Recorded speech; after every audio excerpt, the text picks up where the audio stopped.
how to use a Taco Bell gift card on Doordash.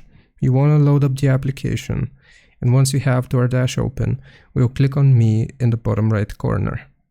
From here, we have to go into the settings, and then you will select Payment.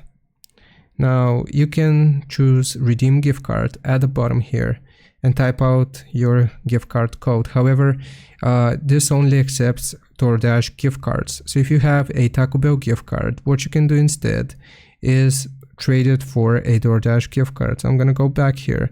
You can see gift card, and here you can search for Taco Bell. So I'm just going to find it. Alright, so here we have Taco Bell gift card. You can purchase one if you want to, and you will see this section, how do I redeem this gift card. You can follow the instructions right here that are being displayed, and that's basically how you do it. I know it's not ideal, but it's a workaround. Hope this helps. Leave a like and sub. I'll see you next time.